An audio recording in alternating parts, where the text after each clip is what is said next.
Wow, it's rare to have a reading from Ezekiel, besides which one preacher has described the passage that Andy has just read as some of the scariest words in the Bible. Can't pass this up. The context, of course, is what is known as the fall of Jerusalem.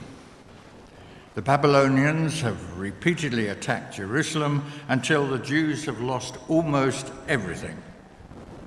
Lost their promised land, temple, monarchy, freedom, and so many loved lives. As captives in Babylon, their world is now one which is entirely drained of all colour. Their familiar world has vanished. They believed that God would protect them and the temple and all of Jerusalem. No, the prophets, such as Jeremiah and Isaiah, had repeatedly warned them, but they would not listen.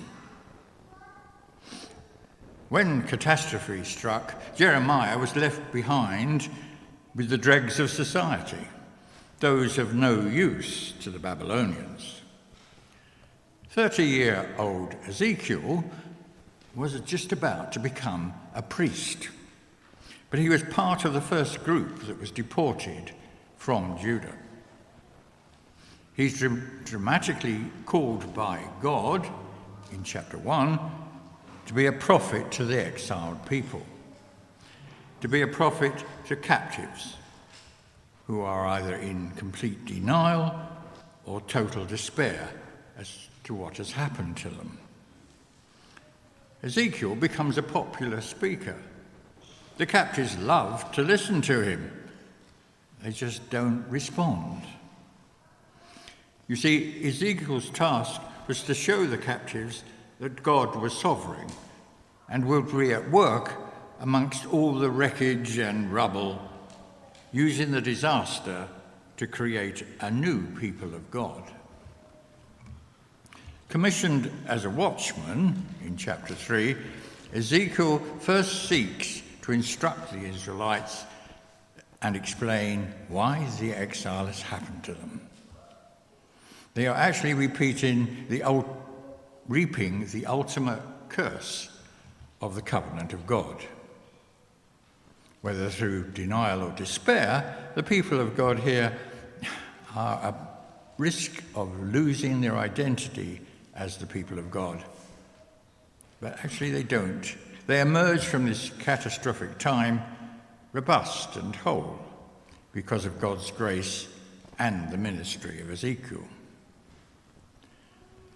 The terms of the covenant with God was given to the people of Israel through Moses at Mount Sinai approximately 700 years before the fall of Jerusalem and Ezekiel's time.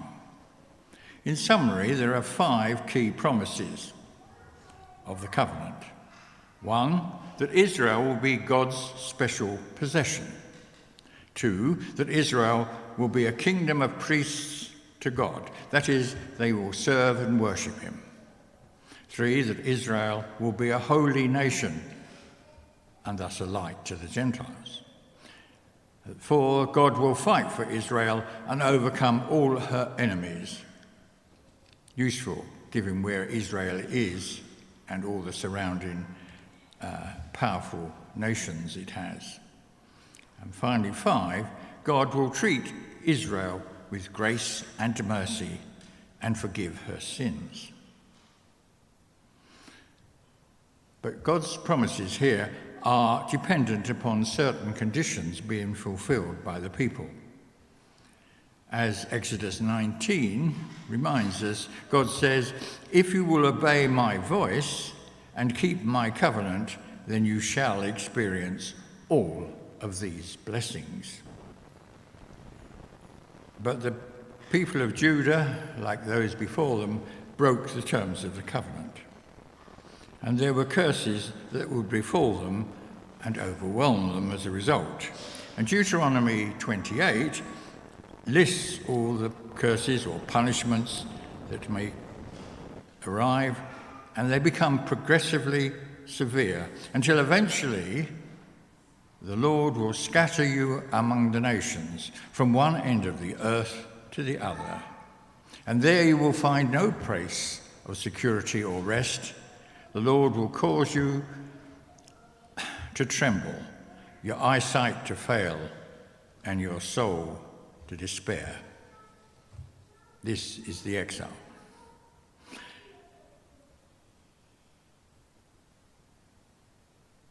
There are 10 commandments. Yes? You're familiar with the 10 commandments. Good. So what, tell me, is the first of the 10 commandments?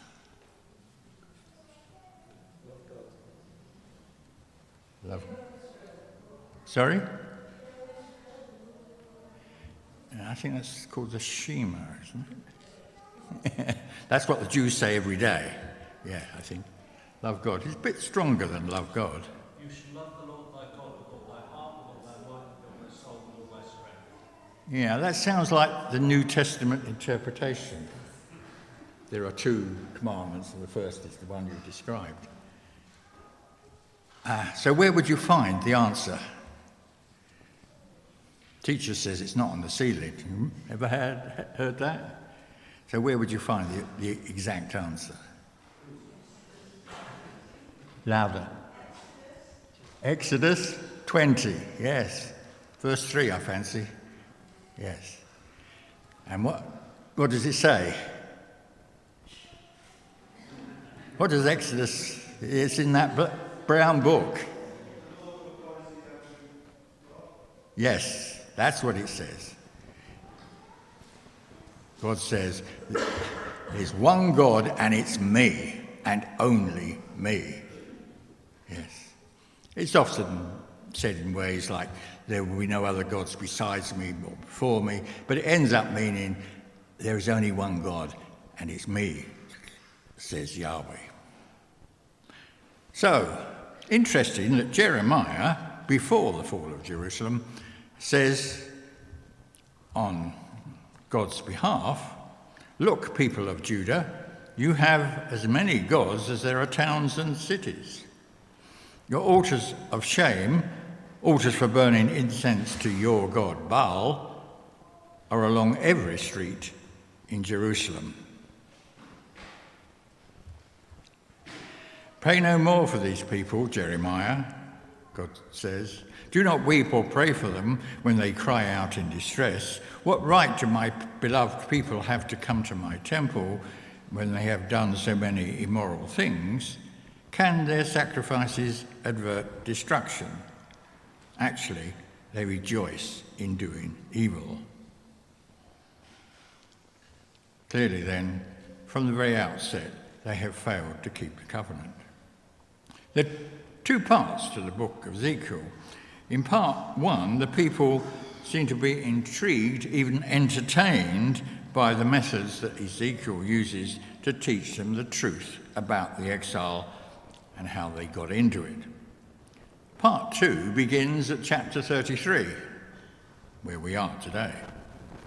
And in this chapter, a messenger arrives from Jerusalem, and he tells them of the destruction, the final destruction of the temple. And it's that moment that the exiled people finally accept the truth. There's no hope for us, they say. We have sinned, and they're quite despondent. We're like dead bones, they say. Like dead bones. That sounds significant. Can you tell me why it's significant that the people finally say they're like dead bones? No. Well, later on in Ezekiel, he'll have a vision. Them bones, them dry bones. You remember the story? He sees a valley full of dry bones, and God keeps asking him, can these bones live? And he's really talking about the people who have been exiled. They are the dry bones. And Ezekiel always answers, I don't know. You know, Lord. From here on, Ezekiel's task is to tell the people of God's mercy and forgiveness. As far as God is concerned, the covenant is still alive. Remember that final promise in the covenant, that God will treat them with mercy and grace and forgive them. It's a characteristic of the whole of the Old Testament that the people keep breaking the covenant, and God always is trying to keep it working, and he never gives up on them. So God commissions Ezekiel to be a watchman, and as such, he seeks to instruct the Israelites and explain why everything has happened, as I said.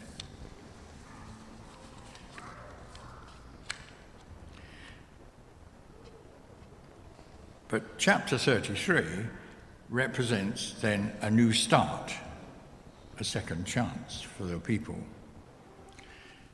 The people are, of course, very much aware of the role of a watchman in a city-state. He's expected to be a faithful and responsible person who stands on the city walls and looks out carefully to warn of any approaching trouble, and if he sees it, he is to blow a trumpet, a signal giving people time to get back inside the city and to close the gates firmly and to man the ramparts. And if he fails to give the warning, he will be responsible for what happens. A modern parable would be that of a lookout on a ship or a boat. A couple of fishermen were at their trade off the coast of Puerto Rico when an American Coast Guard cutter collided with it. One fisherman was killed outright, the other had permanent injuries. The Court of Inquiry concluded there just hadn't been a proper lookout. The fishermen weren't looking out because they were fishing. That's what they were focused on. The Coast Guard policy was that everybody on the bridge was to be a lookout. Everybody was, and nobody actually did it.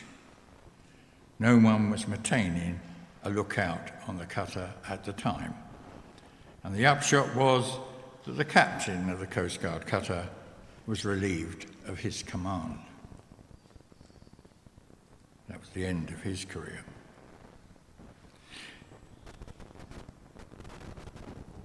Ezekiel tells the captives, what happened in the past is not the issue.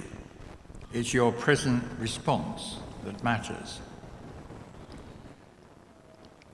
As we heard, Ezekiel's message was that the sovereign Lord takes no pleasure in the death of wicked people. He only wants them to turn from their wicked ways so they can live. Turn from your wickedness, O people of Israel. Why should you die? And here, die is the metaphor for being separated from God, and live is to be reunited with him. It was because of the unfaithfulness the Jews were taken into captivity. It was a discipline designed to transform them, to tame their rebellious spirit, to bring them to their knees and restore a longing to worship God once more.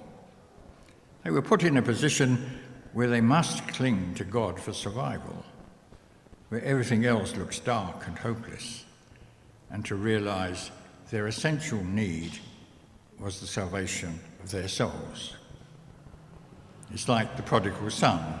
You remember, suddenly he came to his senses and realized that what he had to do was to get back to his father. So the book of Ezekiel is not scary. It's actually the book of a God of another chance. The good news is that God is a healer. He's in the business of redemption. He restores, he redeems, he puts the pieces back together and makes his people better than new. But as passage does pose a scary question, And I suspect that's what that anonymous preacher was worried about. Are we, who have received the benefits of the gospel, called to be responsible watchmen and watchwomen too? Clearly, that preacher thought he was, and James too would say yes. My dear brothers and sisters, James writes to us, if someone amongst you wanders away from the truth and is brought back, you can be sure that whoever brings a sinner back from wandering will save that person from death and bring about the forgiveness of many sins. It's a great sadness to be aware of anybody who has once been a person of clear faith, who is now repudiating it. And it's a great joy to see someone persevering in faith through challenging times. And so, my fellow watchmen and women, I urge you earnestly to pray and to encourage anyone you know who finds themselves in either of these circumstances. Remember then, Ezekiel tells us of the God of another chance.